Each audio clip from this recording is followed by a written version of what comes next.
Welcome back. It's that time. It's time for the Cabin Fever Challenge 2022.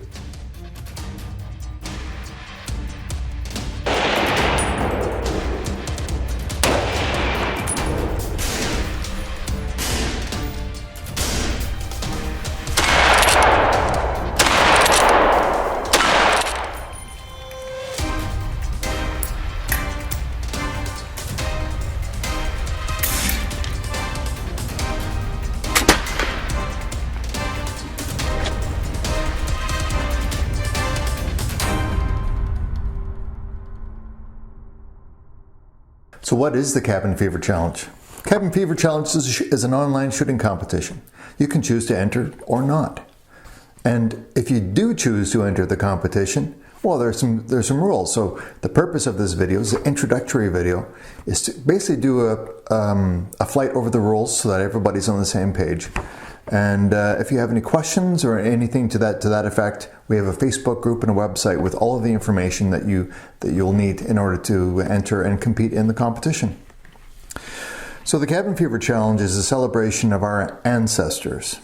And the one thing we can share with them is the skill achieved through marksmanship. It's all about musketry. It's all about the art of musketry, the art of marksmanship. So some introductions and considerations before we kind of get into the meat and potatoes of the rules.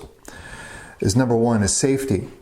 Is if you don't have the skills and drills or the familiarity or the experience to shoot a firearm safely, then don't enter this competition. Get yourself a mentor, somebody who can teach you the skills and drills so that you can eventually enter into this competition and challenge it. And we call it a competition, but essentially all it really is an opportunity for you to challenge yourself. There will be a process of nominating people as we go through if you challenge the competition, you'll be allowed to nominate people to challenge it as well. But unless they also have the skills and drills to do it, don't nominate them. Unless you're an experienced person that can actually mentor them and train them and bring them up to snuff yourself as a responsible adult. The competition opens January 1st and it ends March 31st, 2022. Now, the reason for a 3-month period is for many different reasons. One, for example, would be is that, geez, you know what, I'm not quite sure which rifle I would use, and I haven't shot it for a while. I'm not exactly sure where it's zeroed. You know, I need to get myself back in shape for getting in shooting shape, as they say. We give people like a 3-month window in order to kind of get this done, so they can bring themselves, make sure the rifles are properly zeroed where they would like to have them. And so that just makes sense. So we did meet the other division leaders and discuss the competition, and we want to maintain a 3-month window of opportunity. Centerfire cartridge, muzzle-loading rifles, and 22 rimfire rifles can enter. There are a total of 6 divisions to the competition. Division 1, vintage semi-automatic rifles. So rifles that were manufactured up until 1958. Past 1958, generally a different kind of technology comes into became available, and so that's a totally different division. So for vintage rifles, some examples would be an original VZ58, kind of the stock rifle, no modifications to them. The M305, the M1A, the AG42, the VZ52, 57 kind of rifles.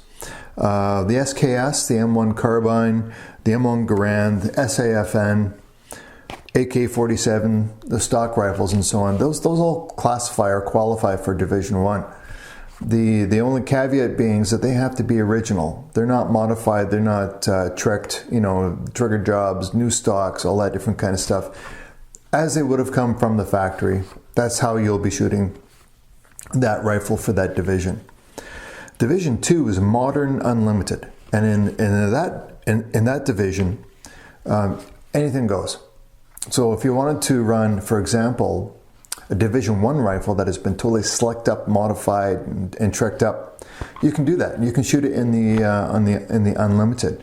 However, generally this division is designed for modern rifles such as the BCL 102, the Stag 10, the WK 180, AR 180, AR 15, Tavor, Swiss Arms, XCR, FAMA 542, T97, SL8, and so on.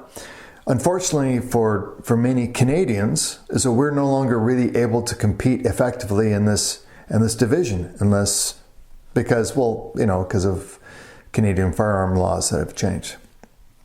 But there's still a few different kinds of systems that might actually work really quite well in that division. So I hope to see lots of Canadians compete in that one. But this is not a Canadian competition. This is a global competition. So we see lots of entries from the United States, Canada, Finland, Sweden. Seen a few from Germany, Britain, New Zealand, Australia.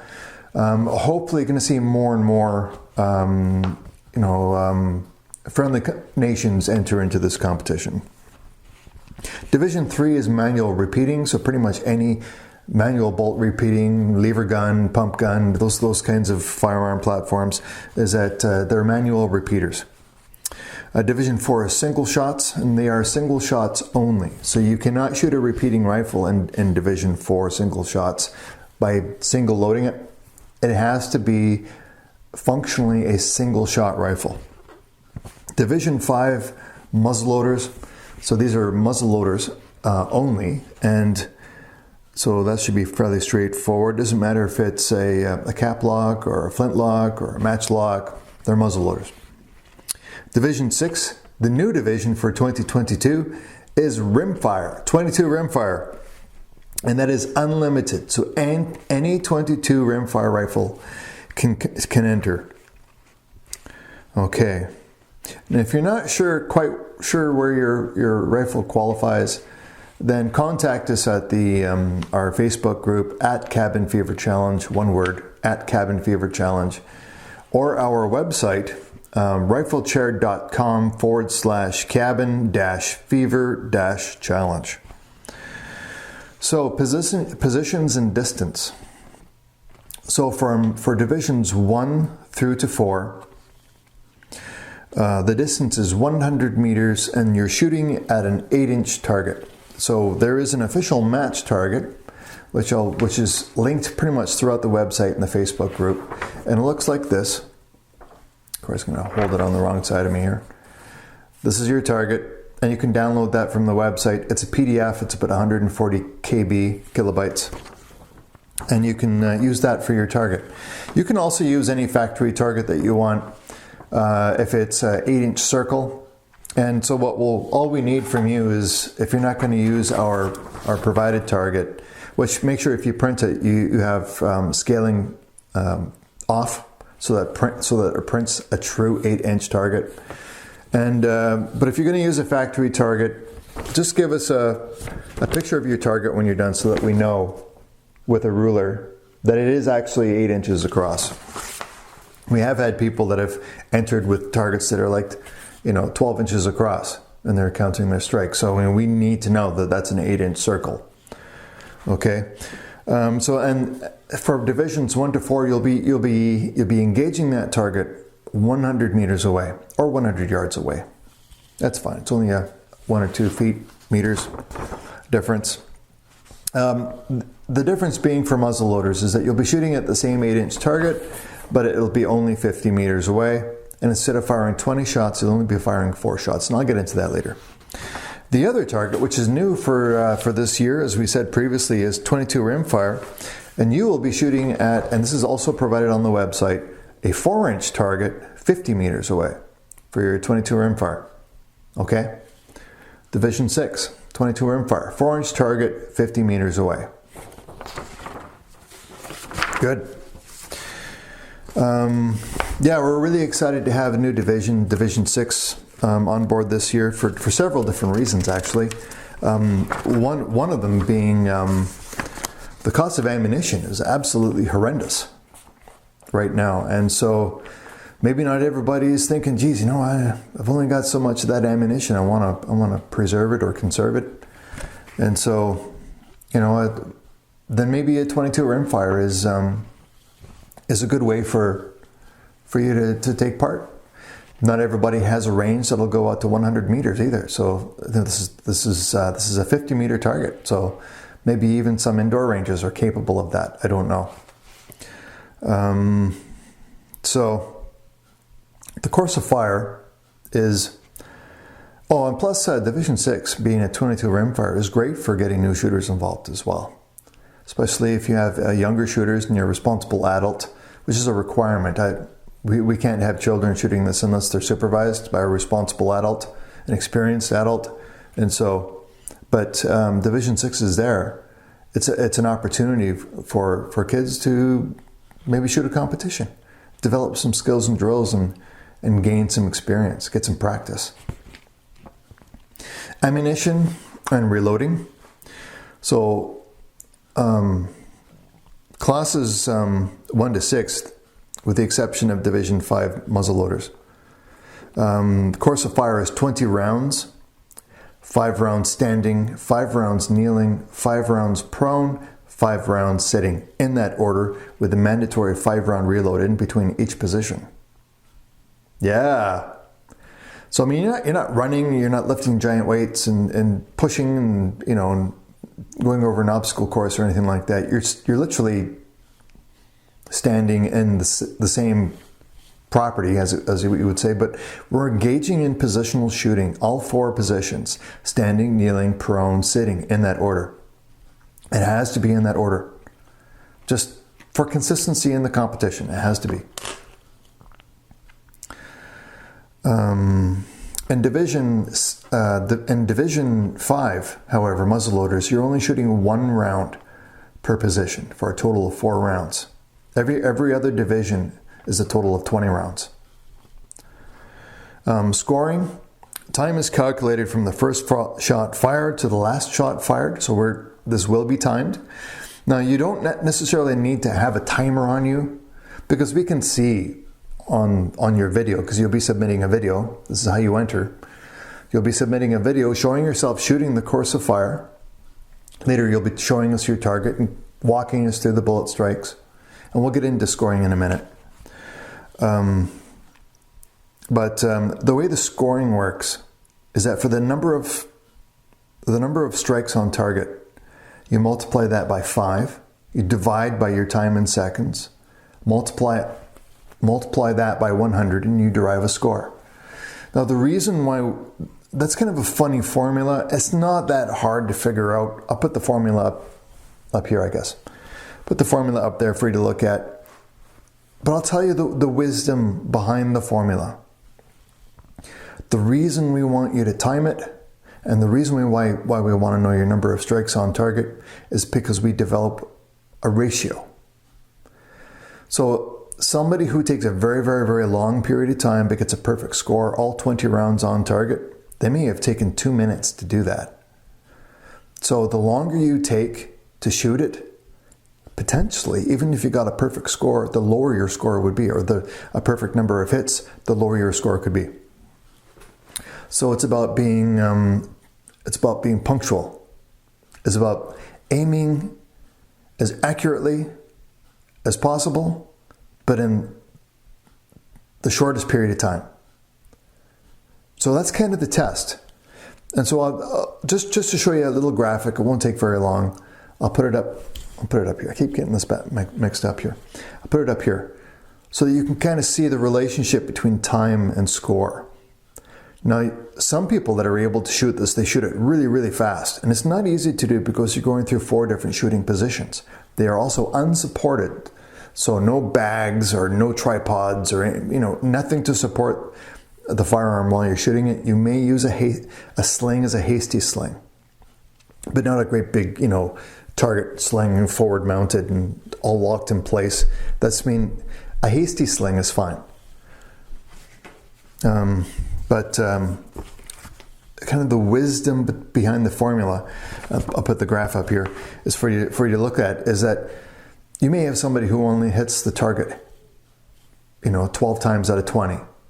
Okay, but they're shorter, or the smaller the denominator that is going to be dividing their number of hits times 5, the smaller the number and the seconds that you're dividing by, the better you are. So you can have somebody who's only hit the target 12 times beat somebody who hit it 20 times, but in less time. Okay, so that's kind of how it works. And there's kind of a balance. There's a zone that you want to try to arrive at.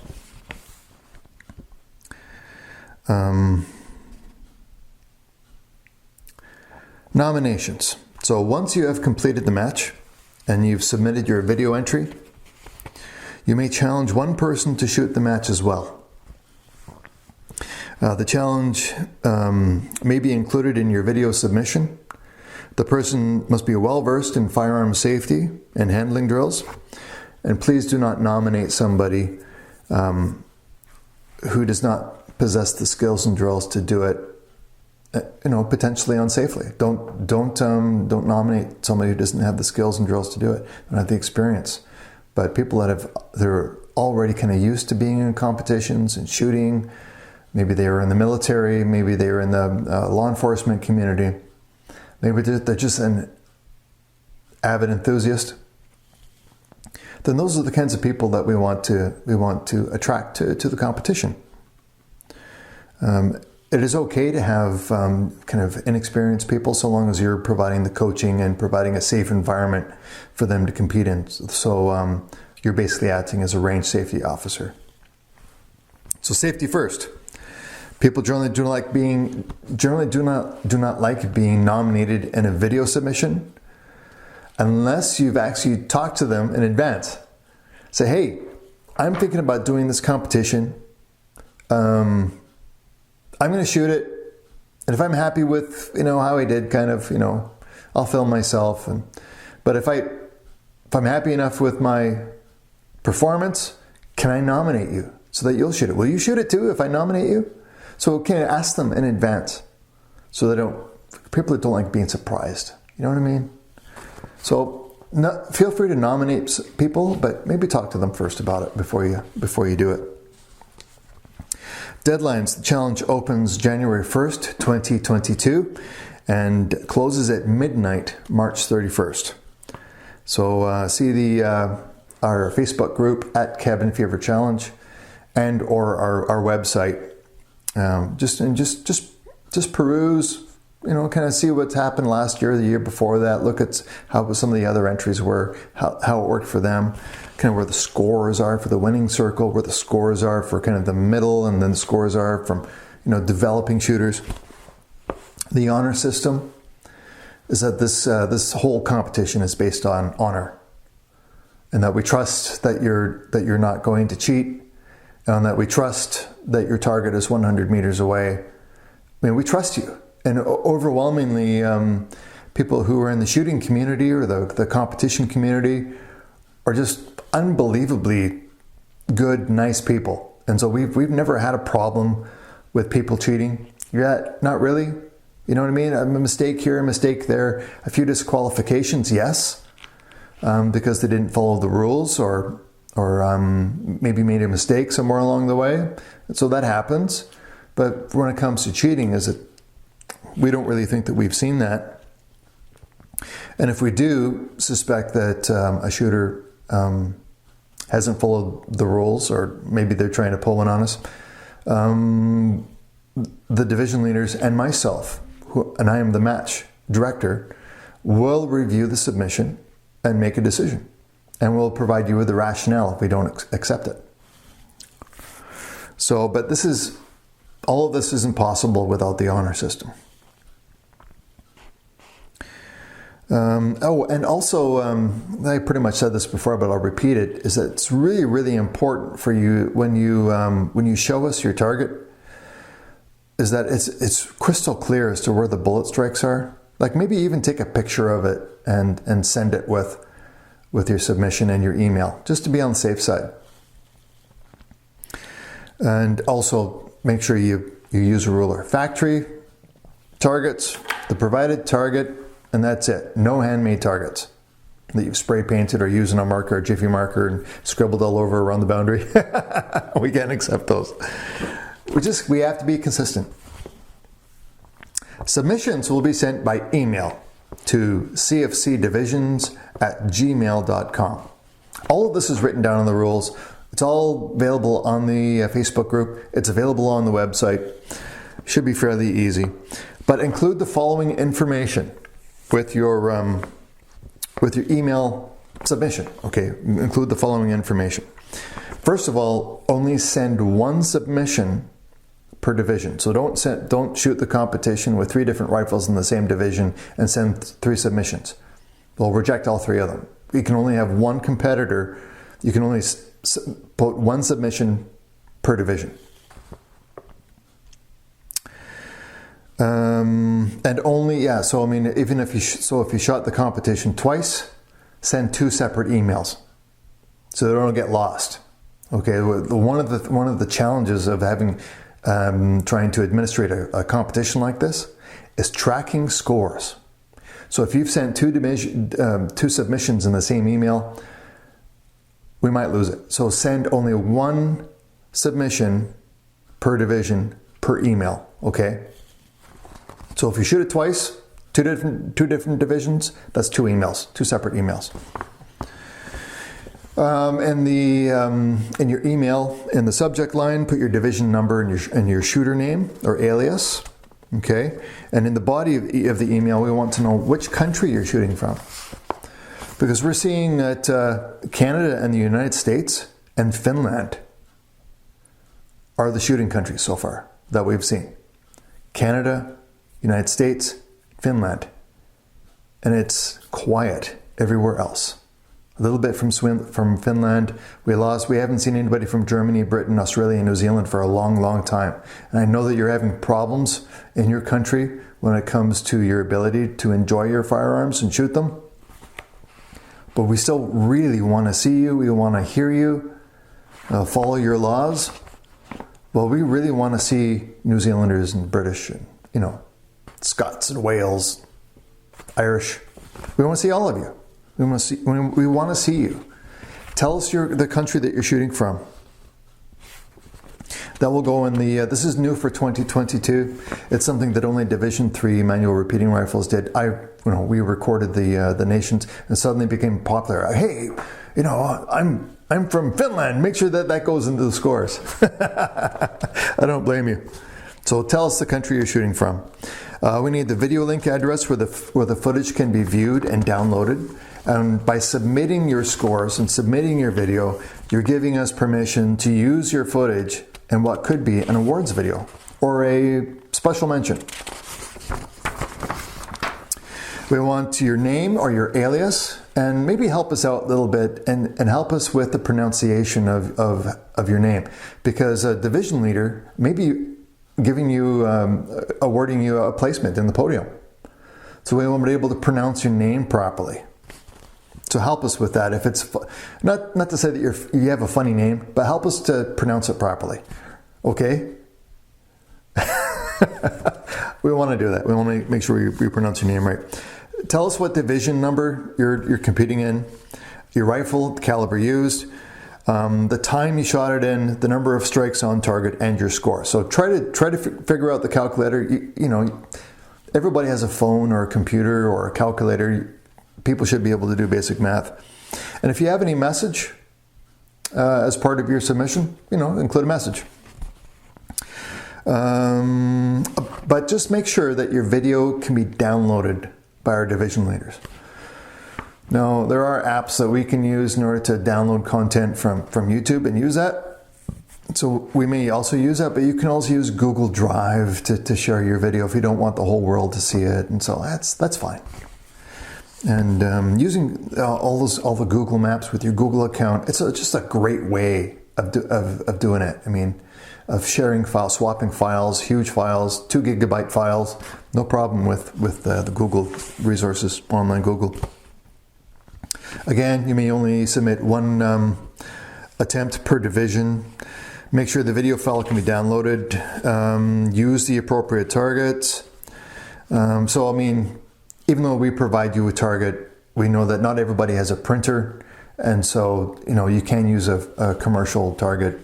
Just make sure you provide us with a measurement.